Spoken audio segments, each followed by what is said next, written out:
Hey guys, it's Soul. Today we're doing something a little different. We're doing the CTF challenge. Specifically, we're doing Everland from Plaid CTF, right? The reason I'm doing this is I went to RPI over the weekend and I competed in the CTF with RPI Security, one of the top teams in the US, and it was a great time. They're just really fun guys. Alright, so let's get started. In a darkened land, a hero must fight for the flag. Okay. I already downloaded the source, right? We close out Firefox.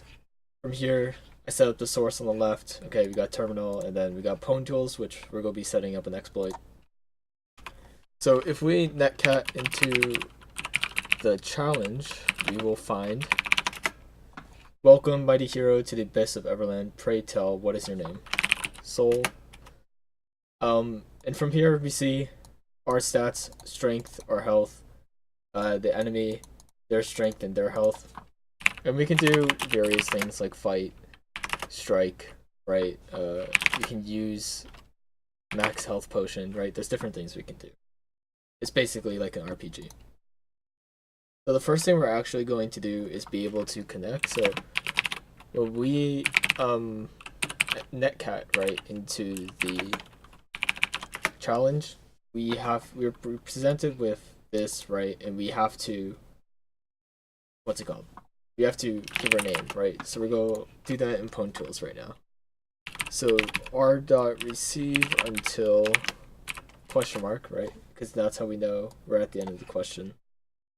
And then we're going to do r.sendLine soul, right? And that should be fine. And if we're to run that, what do I call it? Everland, right? Oh, sorry. I have to do Python 3. What is wrong here? What did I forget? Oh, alright, sorry, I did this function wrong. It's actually CP. So if we're to run this, and capital, if we are to run this, right, we connect, doesn't give any errors. So actually we should do print r.receive until, right, you'll understand what I'm doing in a second.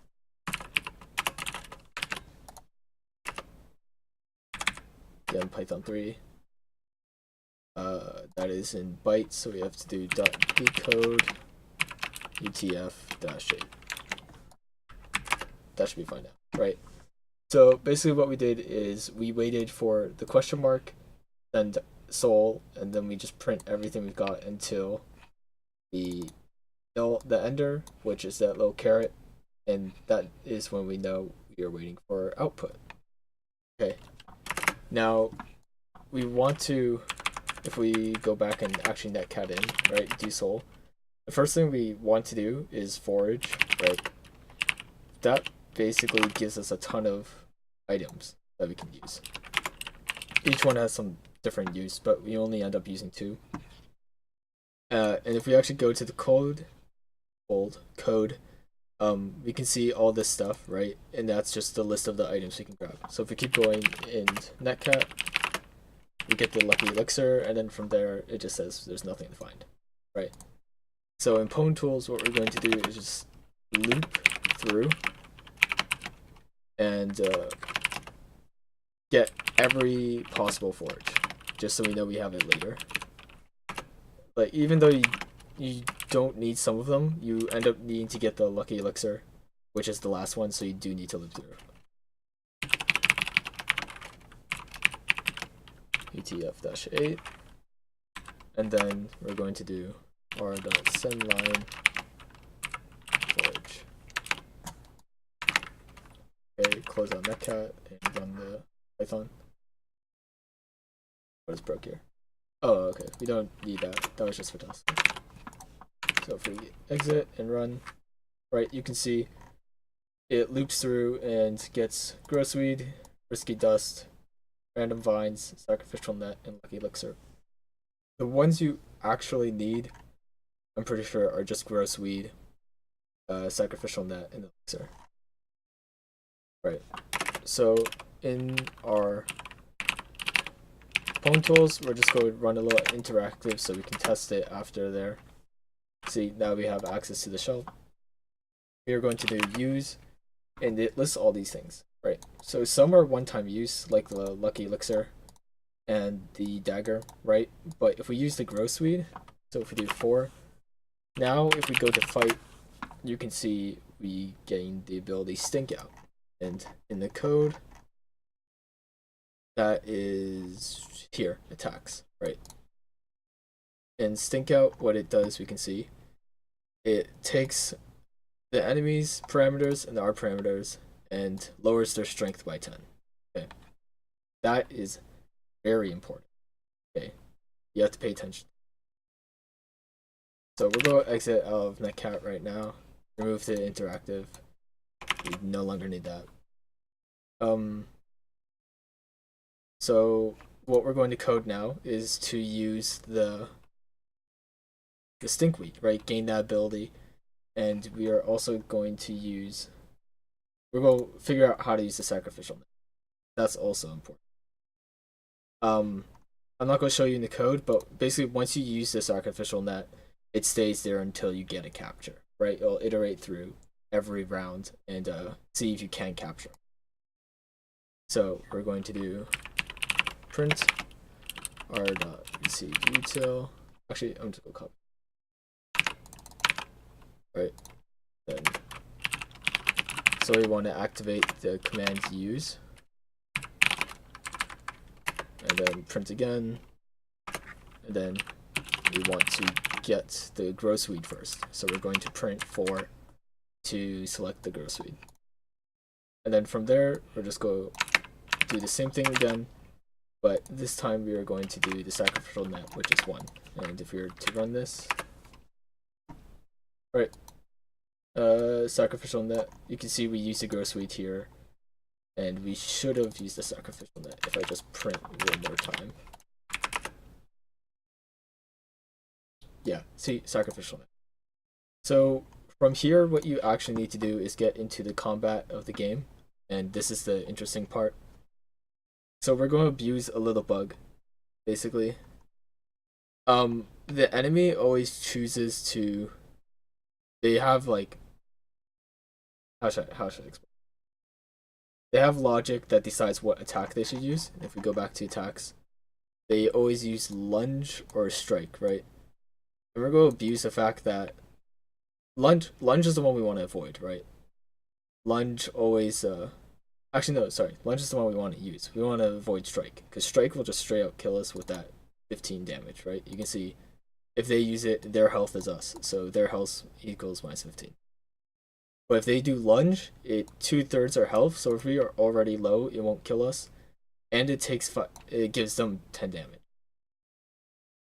We can, if I spawn an interactive shell at the end, and we are to test that, I can show you guys. So we're going to fight sword strike, right? So we did 15 with our sword strike, and they probably hit us back also. No, actually they use spear lunge, right? So you can see 2/3 of our health is gone. But if we are really low, that won't kill us. So what we're going to do now is look through our other attacks, right? Empower is one we have. That we can get from an item. It doesn't actually turn out to be useful, because if you look, what it does is subtract 20 health from us and get strength, when strength isn't really used for anything until the very end. But we also have recoup. Recoup is a very important one. What it does, it gets our strength down minus 20, and that raises our health by 10. So what you can abuse, right, is just keep using recoup, and you will never die. So if we do let me look at my code on the side. Okay. So if we did like a wild true, if, no, sorry. Wild true, let me just copy and paste some stuff. Right. Essentially what we do, we fight and we select stink out, lower their strength. But yeah, right, lower their strength, so they're forced to use the lunge attack, because when the enemy's strength is 0, they will always use lunge. That's just in the logic somewhere, right? I can find it real quick, I'll show you, but it's not that important, right? Basically, based off the opponent's strength, they'll choose an attack, and when the way the algorithm works, if it's 0, it will always do lunge strike and end up damaging himself, right? So we stink to lower their strength, like we said, right here in the code, -10. And then we will fight and use recoup and gain back health. So if we were to do this, what went wrong? Oh, I didn't use find s. S equals. Yep, that should be fine. You can see it goes through everything, and we keep getting things down to 0 strength. Eventually we die, right? And I'm confused why we should survive. Let me try again.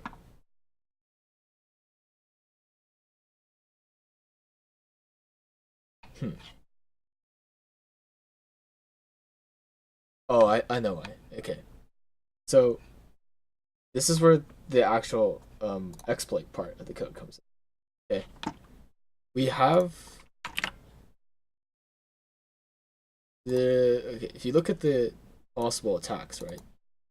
We have something called here capture. Right? We never actually activated it. We did get the net. You can see we have capture right here in the attack. So before we start doing our recuperate thing and surviving and gaining health and the enemy strength, we are going to use our capture. So we do r.sendLine fight. Okay. Doing our print. And r.sendLine 5 and one more print. Right. Run that.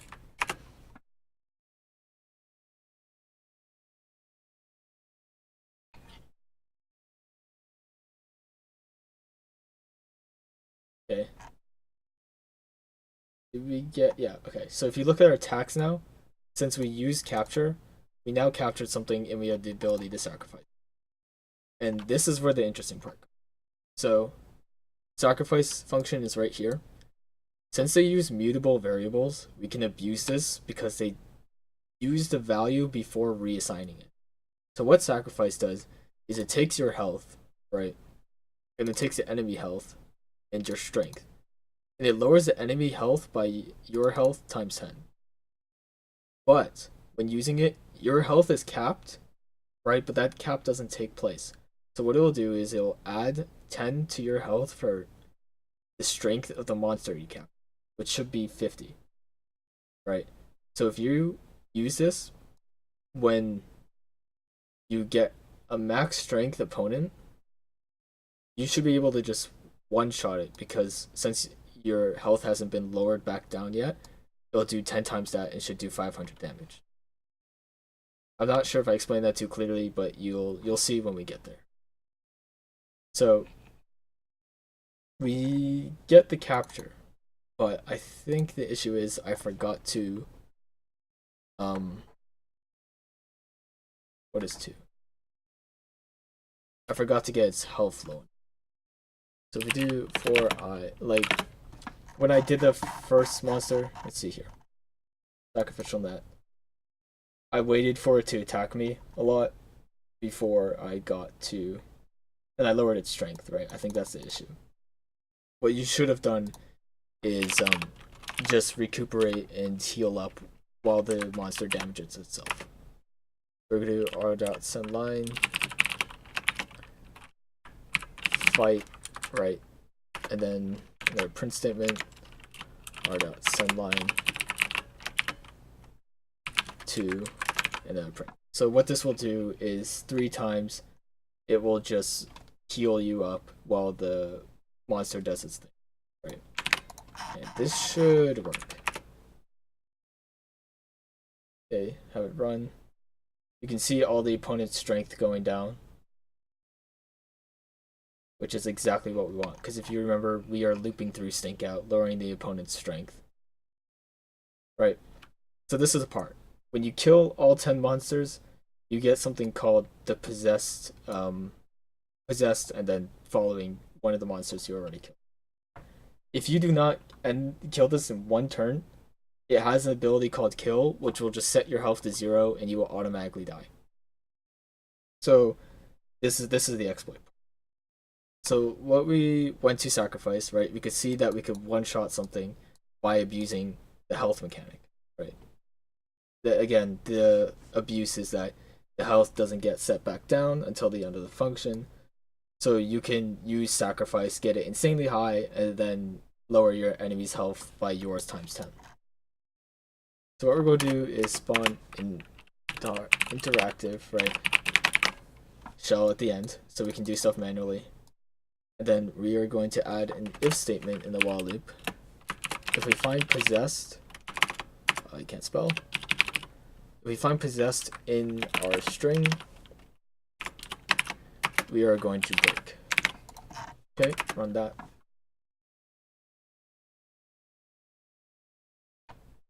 So yeah, once we do this, the issue is, right, using recuperate and everything, we see that our strength is 0.